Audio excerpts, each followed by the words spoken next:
What's going on, everybody? It's FREEDO here for your Overwatch. We've been covering a lot of exciting news recently. We wanted to take it back to competitive ranked gameplay tactics today, as we're going to discuss Season 5's winners and losers in the hero rank department, which of course will come into effect after the next big PTR patch, which sometimes even goes into effect at the end of a season, as we do have a few more weeks left, but the majority of Season 5 will be under the buffed Hanzo, slightly nerfed Soldier build of the game, so really it's going to come to define the next season more so than this one. But we already can see many clues of where this is going based upon how the current season of matchmaking has been playing out, as well as the experimentation that the pros have been doing over at Apex Season 3, which has got a lot of diverse heroes involved, creating a lot of interesting team comps and new builds to the game. So for today's video, we're going to try to meld these ideas. Now, it's very difficult to try to say what objectively a hero is because of the multiple meta problem, of course. Every context of play makes every hero perform differently based upon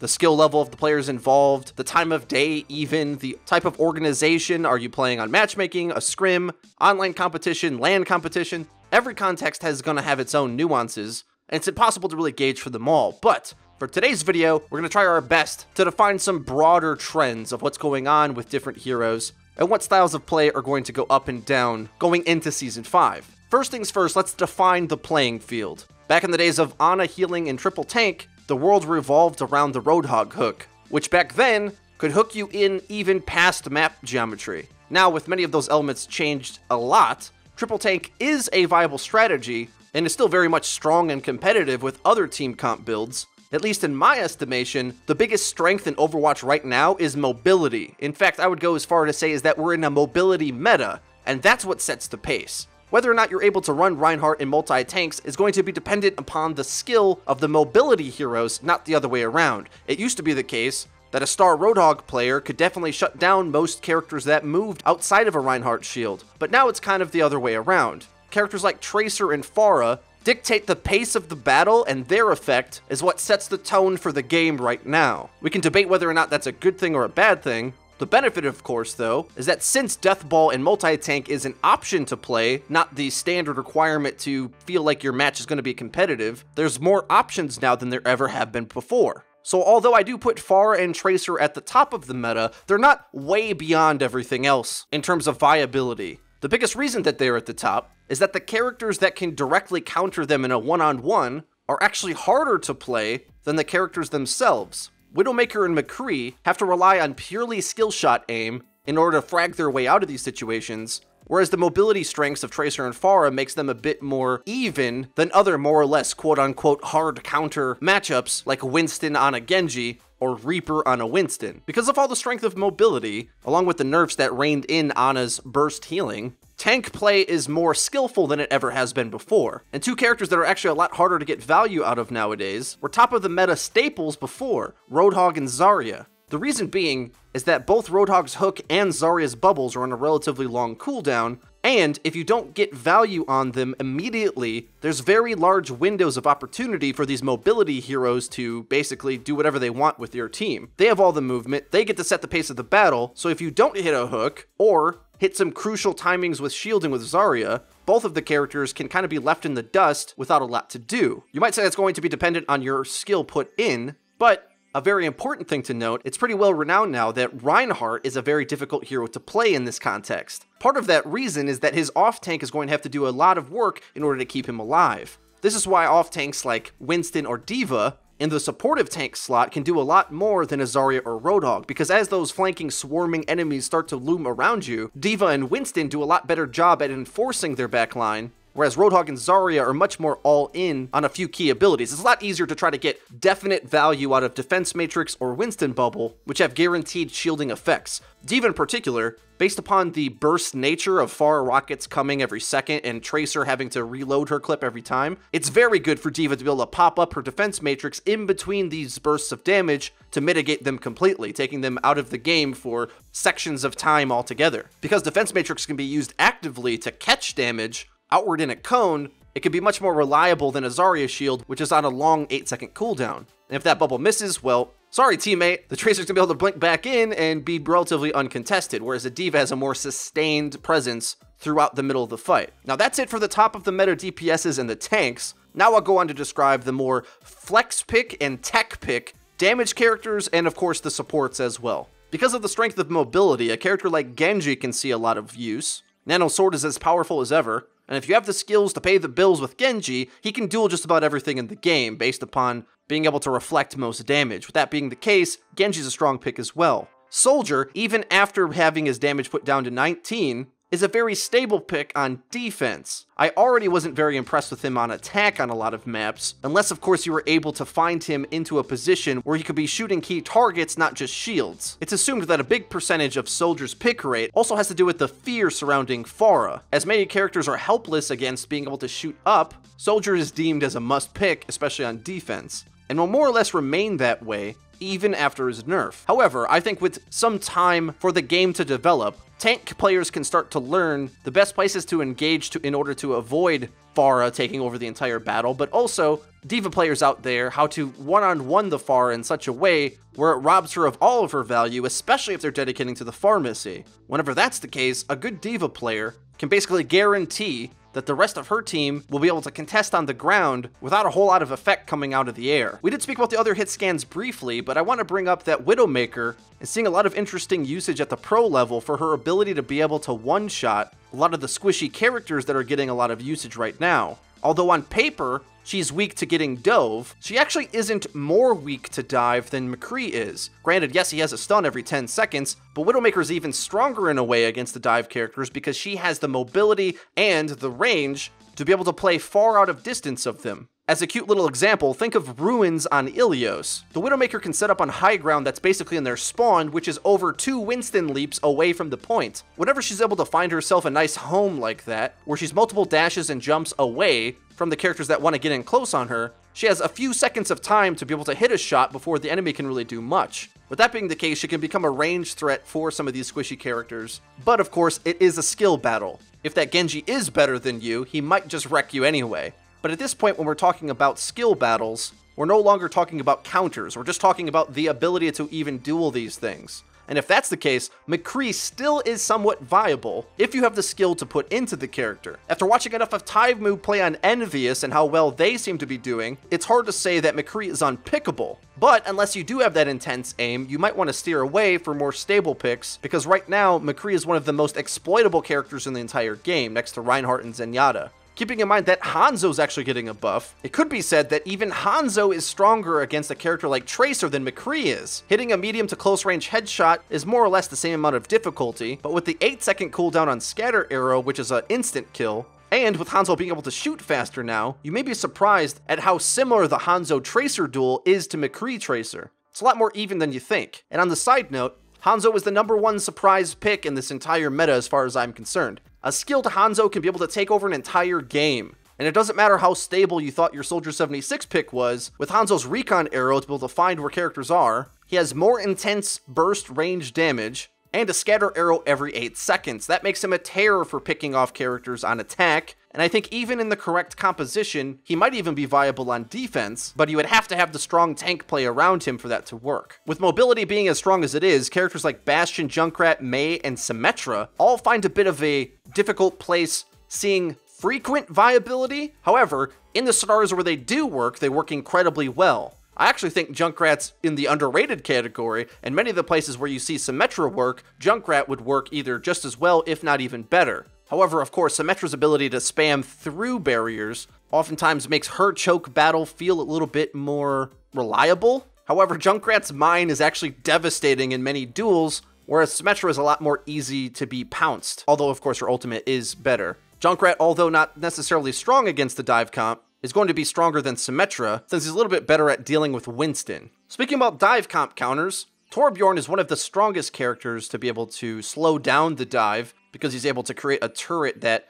can lock down a line of sight that creates a almost decoy priority target for the enemy team. All that mobility strength that we talked about before kind of goes away if these squishy classes are getting chipped down for free from an alternate damage source that they really don't want to be fighting. They want to be focusing down the Soldier, the Ana, DPS threats, etc., but creating a pesky turret for the Pharah and Tracer to have to deal with before they're allowed to just move wherever they want can be a piece in stopping the dive comp. However, keep in mind, Torb isn't strong against Pharah. He more so creates an annoying problem for them to deal with, because Pharah can just destroy the turret from range. That's not a problem. It's more so you have to be able to think about how is your team going to be able to capitalize on the time that destroying the turret is going to give you. If you still have problems engaging anyway, and Torb doesn't hit shots on the ground, you might as well have gone with another hit scan pick there. A very exciting character right now is Sombre, who's seeing an incredibly high pick rate on 2 CP maps in Korea at the Apex Season 3 tournament. Because our dive tank friends are really strong right now, hacking a health pack and giving dive tanks an ability to jump towards their packs to fuel up Sombre's ult means that she can get it constantly. Not to mention, of course, if you have a Tracer on your team, creating healing stations across the map kind of increases her viability as well. Also, interestingly enough, Sombre's not too bad against Pharah and Tracer herself, though Sombre strictly is not a duelist type character, and instead she needs to be backstabbing and crossfiring more. She has a big clip of reliable hit scan damage that can get some consistent firepower going towards the air against the Pharah, using her translocator to get into positions that the Pharah wouldn't expect, and hacking a Tracer is one of the most devastating things you can do to her. It often was thought that McCree's flashbang was the best way to insta-kill the Tracer, but it's not a reliable counter, just more so a way of winning the duel. Conversely, Sombre's hack auto-targets, and even if she's blinking around, it's still possible to track her through that. And if she doesn't damage you in time, well, no more blinks or no more recall for Tracer. However, even that being the case, Tracer's firepower is stronger than Sombre's, meaning that she might just win the duel anyway, but at the very least, if a Tracer is one of the major problems plaguing your team, a Sombre pick dedicated to shutting her down can almost entirely stop that backline harassment. If, of course, you don't die first because you have a flimsy Sombre on your team. But it's definitely a good way that you can try to go about fighting them. So far, we talked all about the characters doing the fighting on the battlefield. What about the supportive characters? I'm pleased to note that presently, the support class is probably the most balanced of any class. I think the tanks, other than maybe Orisa, are perfectly balanced right now, but very clearly some of them are harder to use than others, whereas in the support class, every support is quite good. A lot of pro teams are actually goofing around with making Sombre the main healer of the team, and that's a strategy that I think slowly but surely is going to trickle its way into matchmaking as well. Once, of course, the majority of matchmaking players realize how powerful it is to continuously exploit the fact that health packs charge Sombre's ult so fast, and are quite good at healing you as well, as long as you have the mobility to get to those health packs. But regardless, with Lucio reined in, his must-pick status has gone down slightly, though you're never going to want to go without him on King of the Hill, no matter what comp you're running. And of course, even though you can get away without running him on a lot of the other maps, you are definitely going to miss out on the potential to be able to chase down opportunities, especially against a lot of these characters that can move around quite easily. Characters are moving all over the place, so any of the heroes that you're running that are either slower or equal to the movement capabilities of the enemy means that it's hard to leverage and chase them down sometimes, if they evade you correctly. But other than that, every support is incredibly powerful right now in their own way. It really depends on which team comp you're trying to run, depending on what's going to synergize best with the other characters on your team, and that's kind of the key right now. It's important to note that if you have Lucio Mercy, for instance, certain characters are going to struggle to get healing, like Tracer and Genji. Your friendly Pharah might be okay, because Mercy wants to be pocketing her anyway, but Genji and Tracer oftentimes spend more time in the enemy team's backline than they do up in the air or near the Lucio. So Lucio's got to make a weird decision. Does he stay with the tanks and move them along, speeding them and ferrying them along so they can get where they need to be? Or does he try to frantically chase after Genji and Tracer, who are going to have better mobility options than he does? It kind of puts Lucio in a weird place when that's the healer combination. So if you are running those two flankers, you oftentimes will need the Zenyatta or the Ana to be able to heal them at range. But other than that, they're all really good at their individual playstyles. It's really just going to come down to synergizing with your teammates, and also to some degree countering the enemy. Depending on the enemy team's tank line as well, it's going to change how your healers interact with your team. So if the enemy team's running a sick monkey, Ana's going to have a really hard time finding lines of sight to be able to heal your team, with the mobility flanks coming through, but also Bubble having a shorter cooldown now. Lucio doesn't really have a weakness, and he's the most stable supportive character, but he doesn't have the big strengths of the other three. Nano Boost creates one of the most lethal ultimate combinations the game has to offer. Mercy Res is the strongest way to counter enemy team lethal ults and ult combos. And Zenyatta debatably is the strongest mid-fight character in the entire game. If you can't get on the Zenyatta, not only does he deal insane amounts of damage himself, Discord Orb is probably the most reliable bit of supportive kit that exists right now, especially since your team likely is running mobility characters that are going to bypass enemy shields themselves, they're going to be able to get damage in on those characters that have the Discord on them. Also, the uncontested Zenyatta is one of the most damage-efficient ways to shred through enemy tanks, which often are some of the best counters to some of the damage classes. Yes, Winston might counter your Genji, but your Zenyatta, although weak to the Winston as well, can make it very punishing for the Winston to move in on your Genji, as he can get melted himself just as easily as the Genji can. The pros right now have played around with a lot of interesting supportive combinations. And matchmaking for a long time on a Zen on defense was considered incredibly good, since defensive repositioning never really is a thing with uncoordinated teammates, on defense at least. So a Lucio isn't as much of a must pick, but even more so now that he has a nerfed effect. But just as well, pro teams have utilized Mercy and Zenyatta for a max damage boost range comp, typically pocketing a hit scan like a Widowmaker, and with a combination of some sort of damage amplification coming on, a lot of those pesky movement characters can get deleted. Now this is strictly good on defense, I think, and it's incredibly flexible, gives you 2 defensive ults, which can make you strong against team wipes,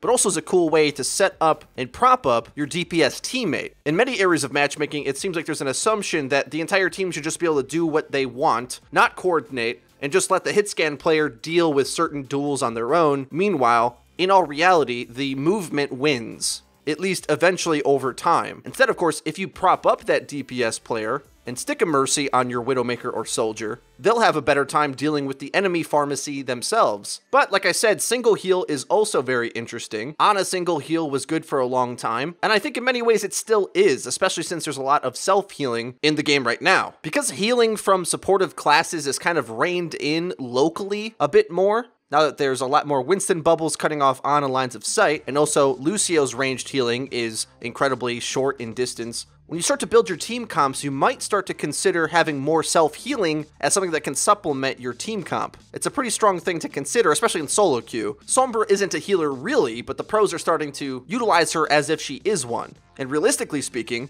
if you control a lot of health packs on a certain map where it's advantageous to hack them, Sombre is a better healer than Zenyatta is. Instead, I think you should be thinking of Zen as an offensive support, not a healer. Sombre's a better healer than Zen is. And that's an interesting thing to say. Also, if you're having problems with your backline being dove, consider dropping a healer for a Sombre who spreads out the healing throughout the map so that you don't have to worry about establishing a backline necessarily in order to get your characters healed again. Season 5 is shaping up to be quite a lethal meta and a deep one. The most creativity with team comps is open now, so put your thinking caps on, because with so many characters so good, you're going to start to run into very non-standard comps all the time. Non-standard will be the new standard. Overwatch as a game is really opening up to the possibilities of the combinations of team compositions you can have. And I do ask that at the very least, try to be cooperative with each other when experimenting with random teammates. It's probably not the best thing to do to force everyone else to clue into your creativity about the game. We don't want you to be rude to anybody. But hey, if you want to get some teammates that are able to coordinate with you and try out a bunch of new strategies in Season 5, maybe you should check out our Discord server,